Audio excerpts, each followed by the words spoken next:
good, the bad, and the odd. What a lovely day. Welcome to this episode of The Good, the Bad, and the Odd. We're your hosts, Mark and Sam. Today we are talking about 8 more episodes from Season 3 of Clone Wars. Hi, Sam. Hey. Well, okay. If you want to leave us feedback on iTunes, that'd be nice. The Good, the Bad, and the Odd. Otherwise, just go to our webpage. If you need links to iTunes or RSS feeds or anything like that, just go to www.thegoodthebadandtheodd.com. I'll tell you what, let's pull up the comfy chair after this. You're about to experience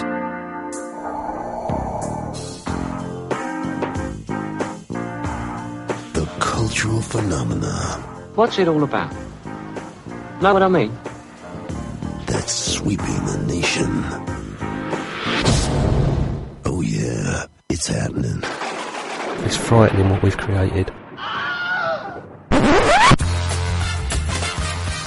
The Stinking Paws Podcast. I'd sooner go out and see a bleeding horror film, I said, than a thing like that. A fortnightly show where we review classic and not so classic movies. A truly fine professional piece of work, taking a look at some of your favourite movies of all time. I'm ready to go. I'm really ready to go.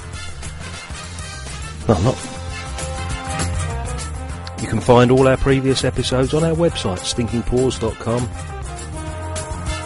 Unorthodox Suros. Yeah. Follow us on Twitter @StinkingPaws or join the Facebook group. The majesty and grandeur of the English language is the greatest possession we have. And it needed something to sort of give it a breath. It needed something to give it a. It needed something to give it a. I can't say it. I can never say. I always say fresh of breath air. Brilliant. The noblest thoughts that ever flowed through the hearts of men are contained in its extraordinary, imaginative and musical mixtures of sound. Probably good not to do a podcast if you can't say basic English. Yeah. Yeah. And you can also subscribe to the show at iTunes. As we said, a truly professional podcast. Yeah, they all sort of play each other off each other. That sounded wrong. They all sort of play each other off. No, I'll say that. They play one another. I'm not even going to go there. They play. Let's give this some serious thought. They play one another against each. No. Does that sound right? I don't know. I know what you're trying to say. Get the comfy chair!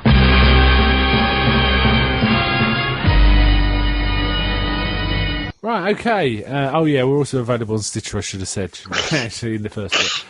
Okay, so I've only got a couple of things. How about you? Yeah, I've only got one. Well, I'll go first then, because I've got two. Right, I finished watching, I really like this TV comedy show, but I hadn't got around to watching Season 3, so I finally watched it. In fact, I watched a whole lot and finished it. TV comedy, British comedy show called Man Down. Do you know this one, Sam? I think I've heard of it. With Greg Davies. The first series was quite hilarious because Rick Mayall. Is that the one where Rick Mayall? Yeah. Unfortunately, Rick Mayall died, so he hasn't been in the last few series. But they're still pretty good, and they're very, very dark. Very dark. And basically, Greg Davies is a guy who cannot get a break at all. And there's one episode I've just got to tell you how it's typifies his entire life, which is he finds out he was adopted, and it comes as a shock. But then it turns out it's not his parents that adopted him. His parents tried to adopt him, but he got sent back. So he's still original parents. But he says, "But I could have had such a better life if I'd have." And he goes and finds these people that adopted him but sent him back. And it turns out it's like this old Irish couple. So he starts thinking, oh yeah, that explains a lot. I'm kind of Irish. Oh, and it's so bad because he goes into an Irish pub where they're having a sing and he just says, oh, they're not real songs. They just make it up. I can do that. And it's like, oh God. But the thing I have to tell you is at one point, he finally meets them and they say, oh no, I'm sorry, son, it wasn't you. It was us, really. I mean, you were such a weird little baby. We just couldn't get on. But we did the right thing. We gave you back, and we've led the happiest life ever since. We couldn't have been happier. They're really old, these things. That we've been so happy all these years. And Greg Davies is like, so, but we could have had that with me. And they're just like sitting there smiling in each other's arms on like a bench in front of the sea, you know, on the seaside. And he's going, maybe we could still do it. Maybe I could join your family. We could form a band. We could just have those happy times, just us three. And he's talking away and talking away, talking away. And then he looks at them and they're not moving. Oh, no. And the coroner, while he's making his plans about a new life for them, and the coroner declares that they both died of total happiness.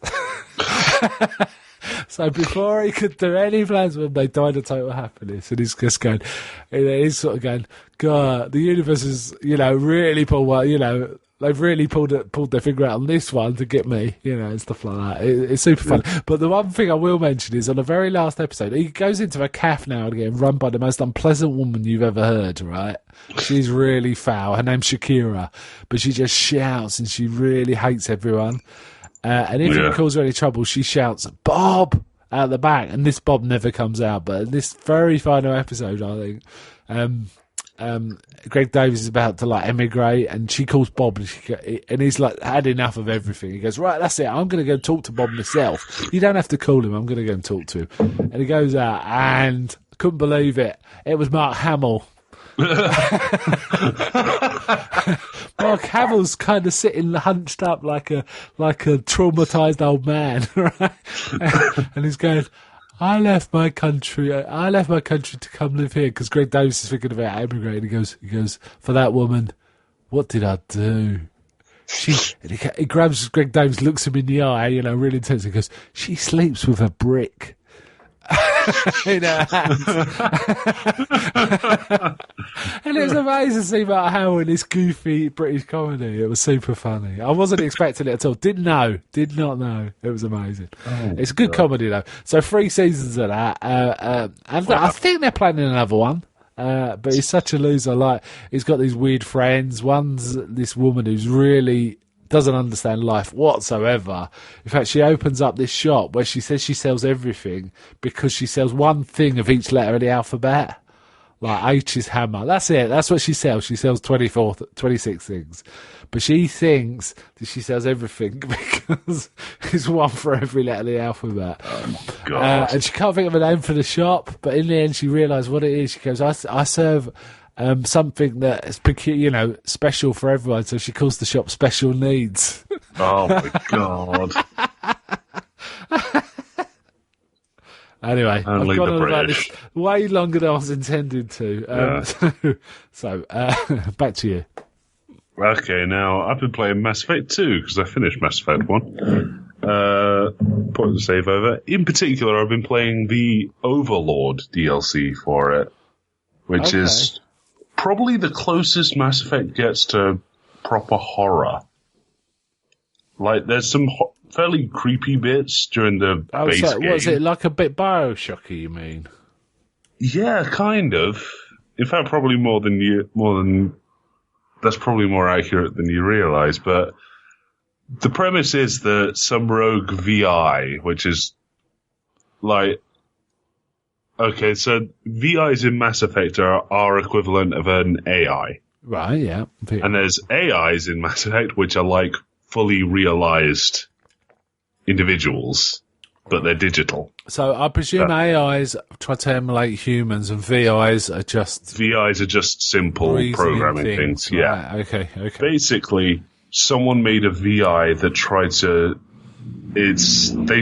take over this race of robots called the Geth. Right. It did not work. The Overlord VI is now killing everyone in the base that they were doing the research in. Okay. Then you go through it and you play through it and you find out that the lead researcher had this autistic brother. And then you finish the DLC and you fight the final boss, which is the core of the VI. And you find out he basically shoved a computer into his brother's brain. Ooh, and it's like, oh, that's like horrifying. And like, even playing like pure good, you still pistol whip the brother a lot during that scene. I'm fairly certain if you play pure evil, you just kill him outright. Sounds dark. But yeah, it's super dark, especially because it like brings context to the screeching that this VI does, because it like watches you as you walk through the base, and you can kind of tell when it is, because like all the cameras will go, their lights will go green and like spin around to look at you, and like it'll screech something, and it's very vague, but once you've like beaten it, it becomes clear that it's like, please make it stop, help me. Stuff like that. But it's so super distorted. It's like, with lots of electronic screeching over it. It's like, oh, this is really, huh. Yeah. And then you can come across him in the third game, I know. And it's like, it's actually kind of sweet, because he's like, his whole thing was he's like, he counts, and that's his like, he's kind of an autistic savant. Yeah. He can go through any sort of maths problem and like solve it like that. He calculates like the square roots of incredibly high numbers for like fun. Right. And you come across him and he's like, I'm still counting. And Sheriff's like, okay, buddy, what are you counting? He's like, the days you made my life longer. It's like, aw, that's kind of sweet. It's just like little things like that carry over that make the game so good. But that sounds cool. Yeah, I do recommend it for anyone. I know I kind of had a go at the original Mass Effect last time, but I still recommend playing through it so you get the full experience of Mass Effect.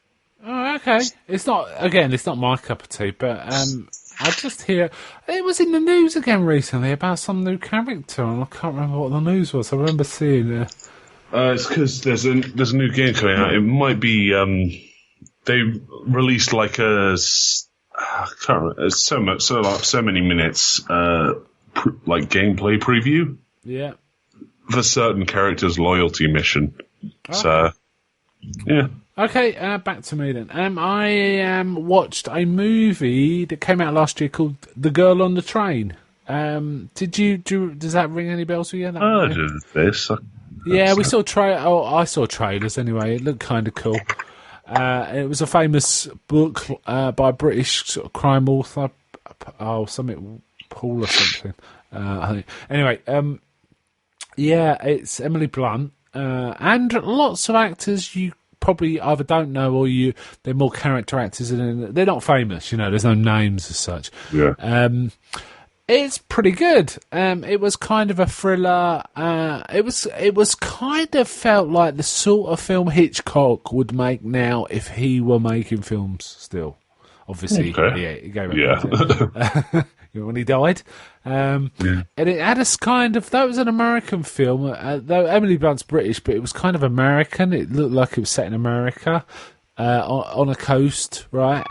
It was kind of, had that, a kind of Scandinavian vibe to it. It reminded me a bit in its vibe to things like The Girl with a Dragon Tattoo and those kind of Scandinavian procedurals. It was that kind of vibe, but American. I kind of liked it because it was kind of, I did work out who was doing what. It was kind of a bit of a whodunit. Okay. And Emily Blunt plays the central character who's an alcoholic, and she kind of has a blackout, which means she doesn't remember the circumstances of someone potentially dying. I'm trying to avoid any sort of spoilers. So she kind of remembers stuff, but not very well, and she slowly builds it up, bit by bit. She starts to build it up again to figure out what's going on.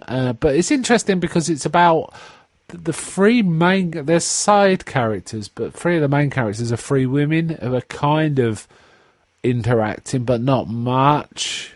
But they kind of... She's the ex-wife... Emily Blunt's the ex-wife of one of these other characters' husbands. And she's kind of been obsessed with her husband a little. Maybe, and it's kind of, that ties into it. It was kind of good. It wasn't great, but it was pretty Lisa good. Kudrow was in it? Huh. Yes, she was. Yes, she was a very small part, but she was in it.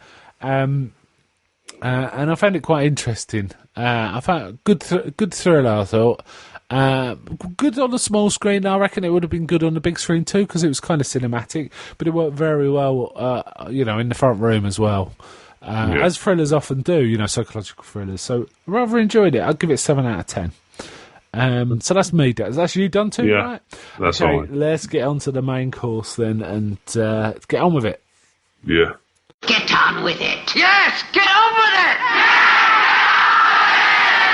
Get on with it. Okay, Clone Wars. Right, so we watched, I think it was about a month ago, maybe a little more the last time. We watched the first 6, but you figured out that a block of 8 were like coherent, because otherwise you'd be splitting across stories. What was your... Now, in the past, I have heard people talk about Clone Wars as being, half of them are crappy because George Lucas gets involved, and half of them are great. I haven't found that in the first 2 seasons. I've found them pretty good. There's a few weak ones, but essentially, I thought the first 2 seasons were quite uniform. What do you think? Yeah, they were pretty good, but they had their fairly bad episodes. I wouldn't deny it. Yeah, but they were odd episodes, weren't they? Yeah. Yeah. Now, the reason I'm raising this is because in these 8, there was a run of atrocious episodes. Yeah. And they really felt from the simplistic vibe of what the message was versus, having fun, in Star Wars. It felt like George Lucas had his fingers all over them. I could be wrong, but it really felt like it. From what I could see, he didn't. Apparently he just rocks up and sticks his nose in for quite a session, and they kind of go along with it. And when he goes away, they let him rock out properly and do the stuff they want to. Yeah. Anyway, let's talk about a bit episode by episode. We'll try anyway. The episode 7 is where we start. So we're doing 7 to 14 tonight. So we're covering 8 episodes. Yeah. 7 to 14. The first one's called Assassin. Now this is all about Ahsoka's assigned to protect Padme, right? Going to Alderaan. But she keeps having sort of feelings that Aura Singh, who's supposed she to has be a dead, force vision, basically. Yeah. She thinks Aura Singh is a threat, but Aura Singh's supposed to be dead. Yeah. Now, I can't remember, did we see Aura Singh die as such? Do you know what I mean? Did we I think we saw her fake her death. Right, okay. But she's not. And she's running around and she's trying to kill... Is it Amidala or... It's, She's trying to assassinate people, right? And it's kind of... I kind of enjoyed it quite a lot. Did I get this wrong? Aura Singh... Did she have something sticking out of her head? Yeah, she's a cyborg, so she can have she has an antenna that can come out of her. Okay, I've never noticed that before. How bizarre! She does actually do it in one of the last 2 episodes we saw her in. Okay, there's a lot of hidden assassin shooting from the shadows kind of scenes, isn't there? And tension around that kind of thing. What do you think of this episode? It was okay. It was okay. Yeah, I mean, I think that's fair enough. I'm thinking about it's better than it is because the ones following it are so bad. So I'm just wondering if I'm... what did me out was the bit where they wheel out a very obviously female robot and then use her as a decoy. Yeah. Yeah, it's like, why do you have a robot that looks like that? Yeah, it's very... there's one thing to have the waitress robots in I think it was episode 2. It's just you can kind of write that off in that A, it's a style, and B, they actually kind of cut off at the waist and they're giant robots. Yeah, it's just woman. For some reason, it made me think of Futurama. It also made me... I laughed to myself because I was thinking, what happens if they said, where'd you get this robot? Padme goes, where'd you get this robot? And it says, we got it from Anakin Skywalker. That would have been super funny. Yeah. Some of the kind of cat and mouse kind of stuff was all right. And sort of... well, there were chases and stuff like that, but they figure it's all down because someone's trying to get revenge against Padme, and they work out it's Zero the Hutt. So this somehow ties to the Clone Wars movie, the CGI movie, right? Because Zero the Hutt was unfortunately a significant character in that. So I'm not quite sure of the timelines, but he's locked up here, so it's after the Clone Wars movie, right? So there's they go see him in this one. They say, we know we've got her, and she's told us it's all you, and he says something like, she should never have talked, like totally give the game away. Yeah, and it's A, he's an idiotic character, and B, it's kind of a childish bit of script writing. It just feels like, I don't know, should I be complaining about this being a bit childish in terms of its scripting? Because it's kind of a kid's show. I don't know. What do you think? Yeah, but you can do a kid's show without having comically evil. Yeah. Or campily evil in this case. Yeah. They kind of say, you're going to be here even longer now. It's kind of like that, right? And it's like, justice! What a punishment. Yeah, they just got him in a room, and he's going, do you know how boring it is here? And all this. They don't explore how he possibly got the message out or anything of that business, do they? No. But there you go. It was all right. It was okay. That's the best I can say about this. Don't know, I can't remember now. Do we rate these episodes? I'm trying to think. I think we rate them at the end. What, all 8? Yeah. At the end of each episode, you mean? Or at the end of the whole thing. Okay, all right, I'll tell you what, let's move on. The next one was Evil Plans. This was odd. Yeah. It was essentially C-3PO and R2-D2. It's a precursor to another episode about Zero the Hutt. Being freed, right. Yeah, the thing is, one of the problems about this whole set of episodes is they're like prequels and sequels to episodes that we've already seen. So it's this is really the meat of what the problem with Clone Wars is they're all like chronologically everywhere. Yeah, so maybe there's a machete order to watch them, right? Or something, I don't know. Probably is. In fact, you know what? I think I've seen it. I think I've seen it on the web page, how to watch it in chronological order. But essentially, this one was like, what's this? I was just saying, it's just like C-3PO and R2-D2 kind of wandering around and being mind wiped. And honestly, it left zero impression on me. I can barely remember it. Yeah. I know Cad Bane was in it. Kind of like Cad Bane. But wasn't there a fight also? Didn't Obi-Wan have a fight with Cad Bane in this one? I'm trying to remember. Or not. It's been so bad that I can barely remember it. These are dreadful. This was a pretty bad episode. Yeah. Pretty awful. But basically, C-3PO and R2-D2 get kidnapped to have their minds read to help a plot to free Zero the Hutt from the prison, right? Yeah. And the thing is, and then surely wipe them, reading the minds of those two droids, those two in particular, would reveal a lot of stuff that the Separatists would immediately jump on. Yeah, but they're not jumping on it. Yeah, it's not a good episode, is it? Right? It's dull. It's the sort of episode a kid would get bored about 5 minutes in and turn off. You know what it is actually like? It is like one of those old droid cartoons. Yeah, it is. It definitely is. It almost feels like plot. What it felt like to me was it was just, we haven't got any money to do the proper CG, effects. Let's just have them walking around. Yeah. And hope the script makes it work, and it didn't, and it was it almost felt like what they've done is found a load of filler scenes from a massive series and just cut together some filler scenes and put it out as an episode. That's how it felt. It felt like filler without any kind of point. Honestly, it was terrible. Yeah. Okay. However, it's nothing compared to the next one. Number 9 is The Hunt for Zero. Right, so Zero is out. This one was appalling. This one was really... So how did you bad. find it? Bad, right? I might as well bash my head on the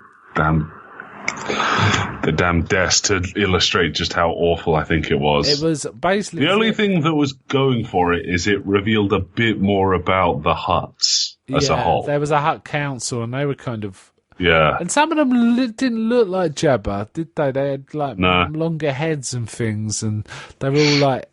They were like... Did one have an English accent, or am I dreaming? I can't remember. The only one I really remember is the mother. Yeah, the mother was weird. I have to say, Zero the Hutt feels like a terrible attempt of them trying to do a comedy character, but they based it on Cartman, and it just doesn't work. Do you see what I'm getting at? Kind of, yeah. He's got this horrible high-pitched voice. Yeah.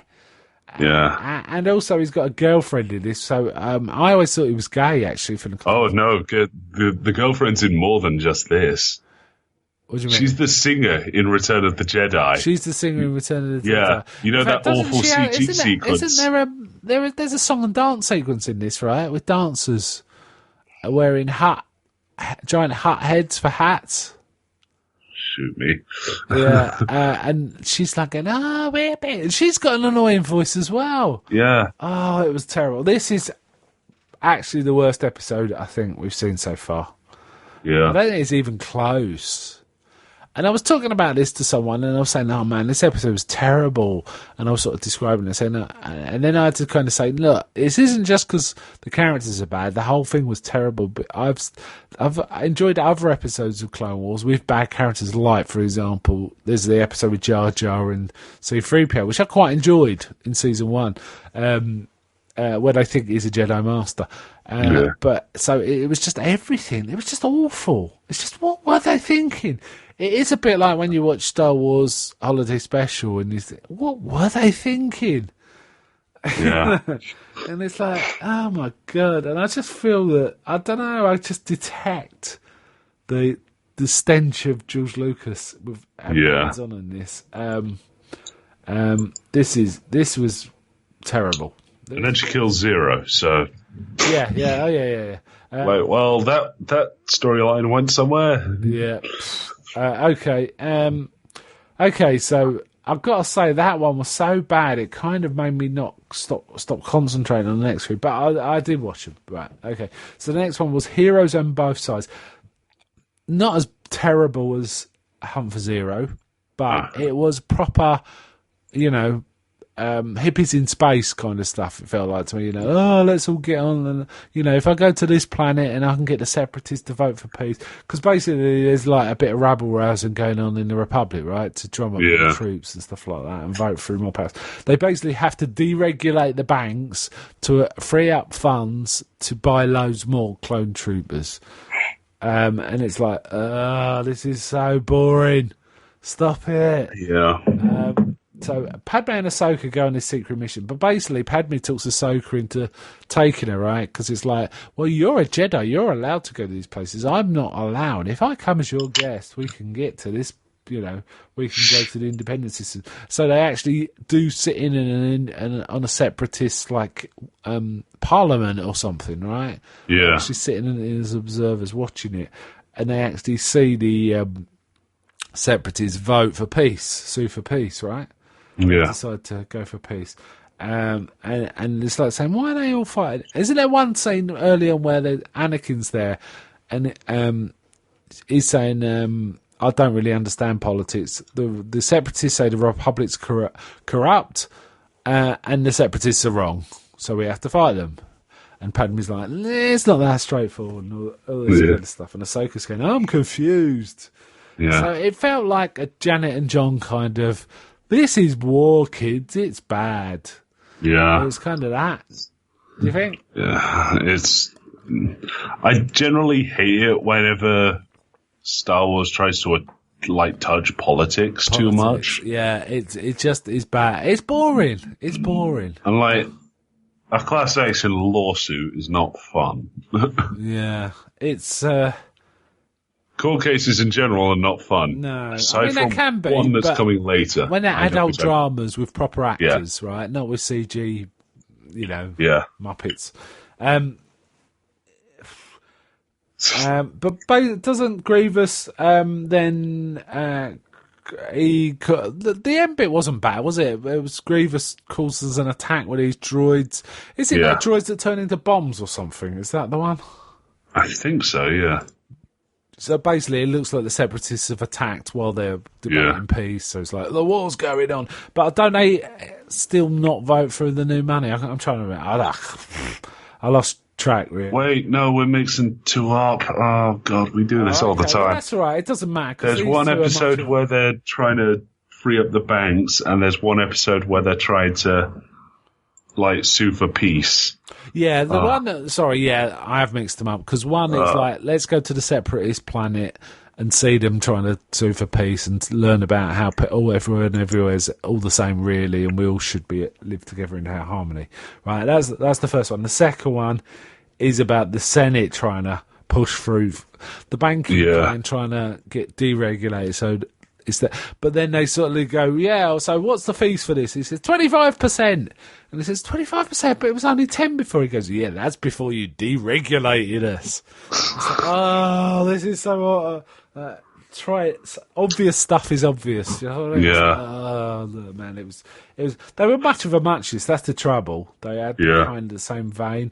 They had the same director from the look of it, or is it the same? No, sorry, the same writer. Hold on. The director of this that name rings a bell. Hold on, I just got to check something. What? Kyle Dunlevy. Dwayne Dunham. He okay. directed some episodes of Twin Peaks. That's why I know that. Huh. Amazing. Oh, dear. Wow. Right, okay. Yes. So basically, the first one was okay. Then we got two really terrible one terrible one, then really abysmal, appallingly bad, and then two really boring ones. Right. So we're going for a run of crappy episodes, right? Yeah. Fortunately, this is a roller coaster set of episodes. I'm glad to say we're not just staying in the pits. We're going up the slope now. To the highs. We are hitting very big highs. Very big high. Night Sisters is the next one. Episode 12, Night Sisters. Dove Sidious is worried about Ventress. She seems to be getting a bit too powerful, and he commands Dooku to eliminate her, and she survives, doesn't she? Yeah. And she decides she wants to get revenge. Yeah. What an episode, man! Yeah. Great. I think this might be the best episode so far. Yeah. What's your thinking? It is one of my favourite episodes for the entirety of Clone Wars. The whole Dark Sisters thing's really good. Yeah, the Night Sisters. The mother, man. Mother Talzin. It's such a cool effect. The sound design on her is amazing, because when she speaks, she says something like, "We'll go here." You hear behind it, "We'll go here." And it's really creepy and weird and effective. That's Fred Tata... I don't know how to pronounce it, but it's Fred Tatasciore is how it's written. But he's a big voice actor. He's well known for playing deep, aggressive characters. He played Hulk in a few things. He played Juggernaut, Beast, that sort of thing. Yeah. I mean, all three episodes have got the same writer, Katie Lucas. Give her that woman some more money, man, because she was terrific.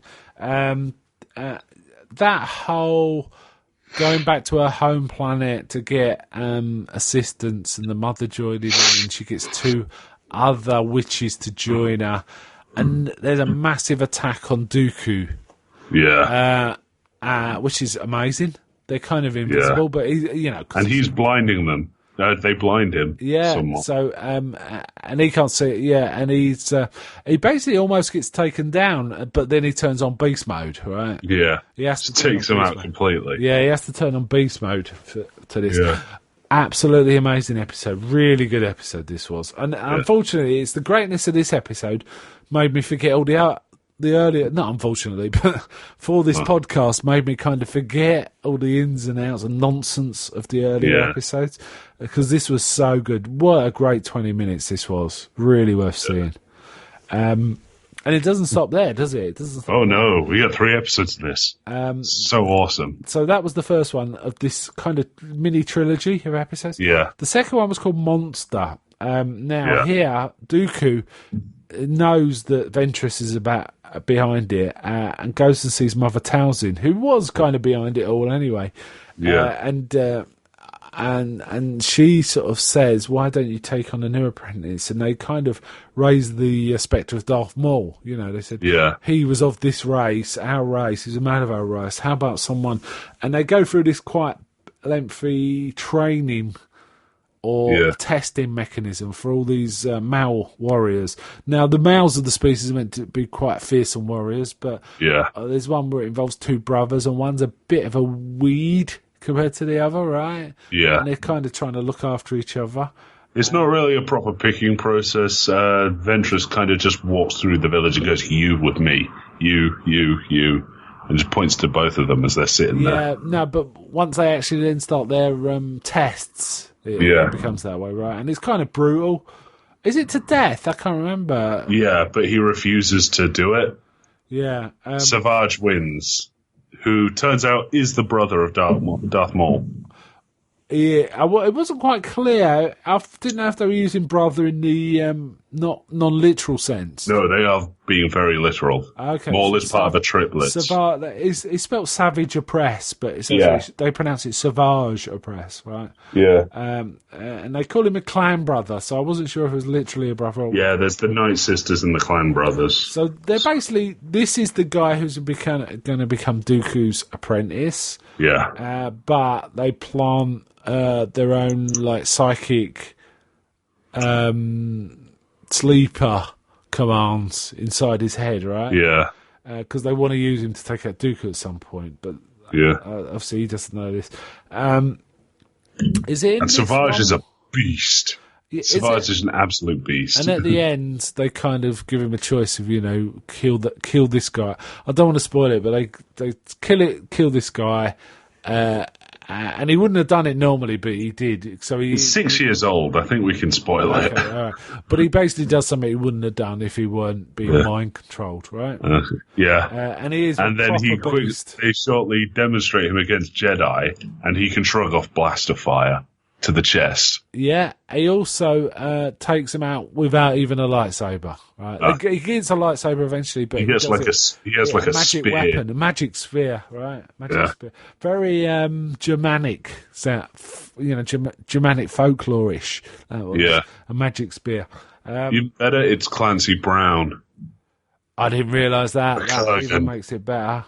I didn't realise it was Clancy Brown. How did I not realise that?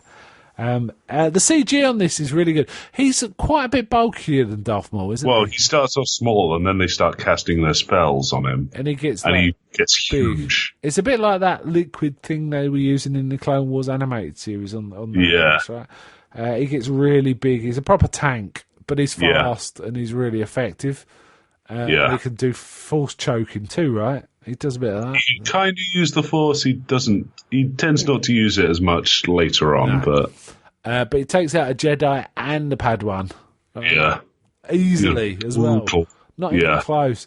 And that's without a lightsaber. Yes, it's a really, really good episode. It's not as good as Night Sisters, but it's pretty good, I'd say.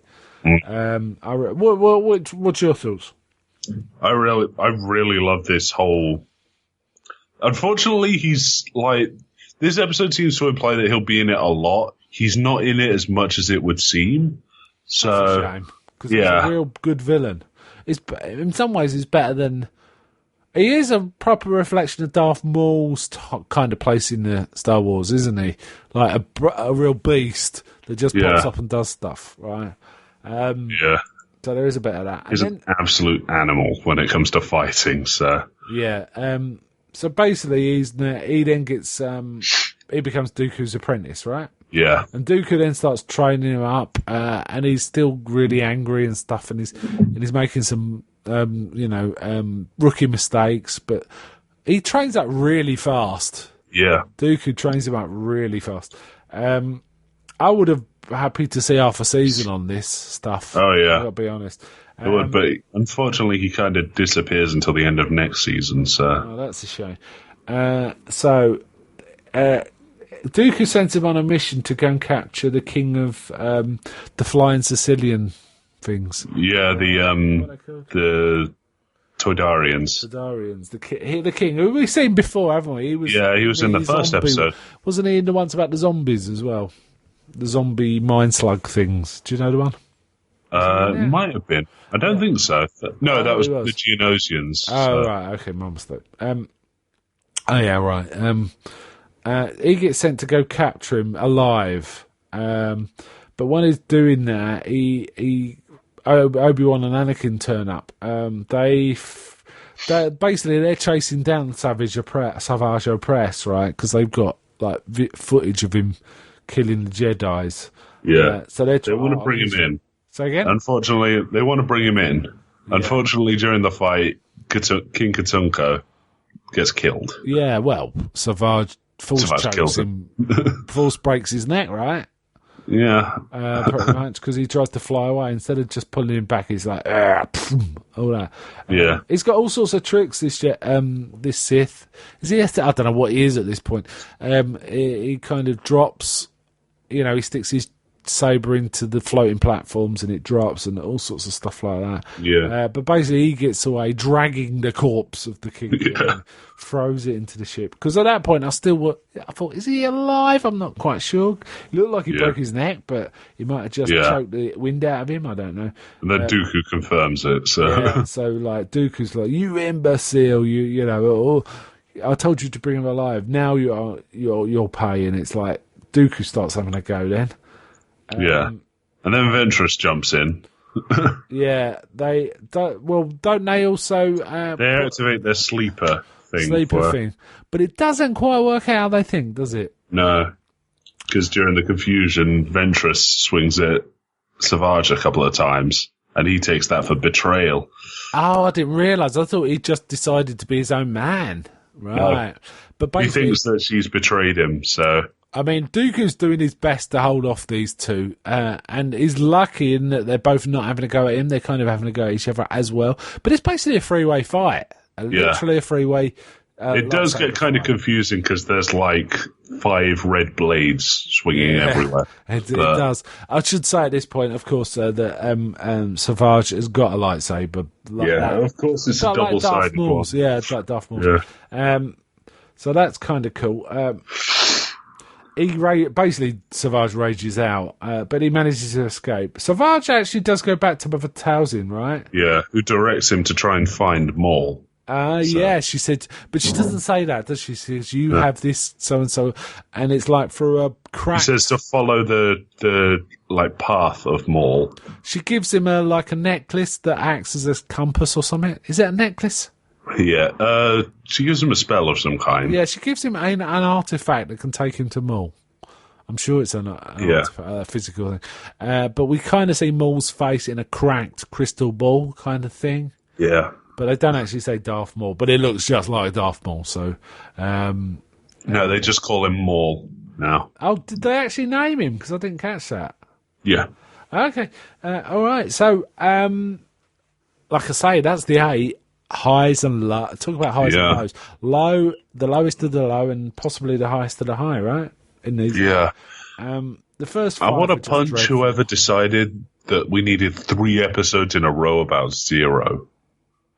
Yeah, it's like, but I'm gonna say punch George Lucas. Let's not punch anyone, right?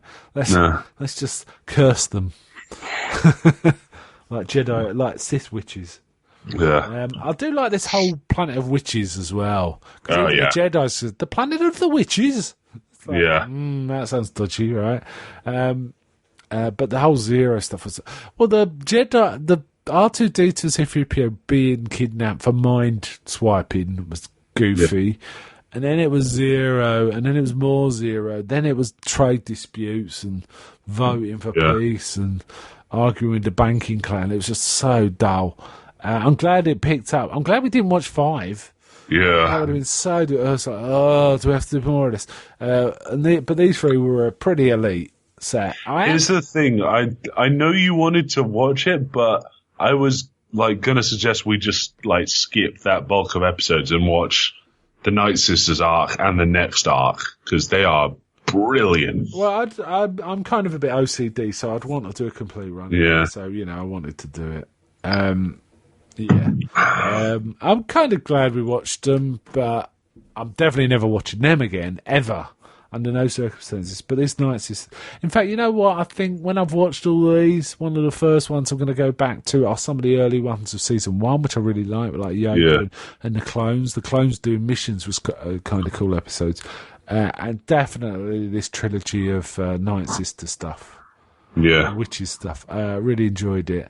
I'm not even going to bother rating the early ones because they're all dreadful. Hunt for Zero was a 0, actually, for me. It's literally a 0. The rest of them were like 1s and 2s of those ones, frankly. Night Sisters... Night Sisters, Monster, and Witches in the Mist are all 8s and 9s for me. I'd put Night Sisters 10. Wow. I really liked it. And I'd put Monster at 9 and Witches in the Mist at 9 as well. I do like how sort of offhandedly they talk, they like just drop some lore about stuff. Oh, did it? Like, it's not really like deep, it's just like an explanation of Dathomir culture. Right. So like, they're like, oh, some woman came in and claimed him as her mate. It's like that's the entire process for getting a wife on Dathomir. Yeah. Actually, we skipped over this, didn't we? There is a bit where Anakin and Obi-Wan go to the village and kind of get attacked. It kind of doesn't lead to anything. So no, but it was kind of cool. I thought I kind of liked it. And the tribe leader said, "Leave them, let them leave." It kind of established they were warriors, at least. They held their own against 2 Jedis. Yeah. Which is pretty cool. Though the Jedis would have won if they'd had to. That was kind of clear. Yeah. I thought it was. Yeah, I liked it. Definitely liked the last 3. Okay. So next time we're kind of talking about Kong, right? Yeah. We might be doing Kong. Also, we got 2 more. At some point, 2 more Star Treks to do, and probably carry on with Clone Wars. At some point, also start the Hammer series, right? So, but if we do Kong, that's our latest entry into our long dormant kaiju series. Yeah. So I think, I could be wrong, but I think there was 48 we did, so this will be 49. Yeah. So here's the thing, I know we missed out a bunch of Kong films. So we didn't even do King Kong vs. Godzilla. Yeah, we did. No, we didn't. We always have this. We have at some point. We have done it, but not as part of the kaiju. Because that was like Son of Kong. We did do the one with Jeff Bridges. Kong 76. Did we really? I don't remember doing that. It wasn't very good though, was it? I mean, the acting was pretty appalling from. Yeah, but there was a couple of Toho Kong films. Okay. There's also a new Godzilla, isn't there? Shin Godzilla or something? Yeah, Godzilla Resurgence, I think it's called in the West. So we might be able to fit in some new kaijus. Sorry, we might be able to add to our kaiju list at some point, which would be nice. I kind of like the kaijus; they were kind of fun. But I am kind of also quite keen to get onto the Hammer. And I was thinking about this. I mean, we were talking about doing 2 at a time, but I'm kind of wanting to do 1 at a time, but really get into them deep. Okay. Possibly. But we'll see how we go, right? We'll see how we go. Anyway, till next time, bye from me. Bye.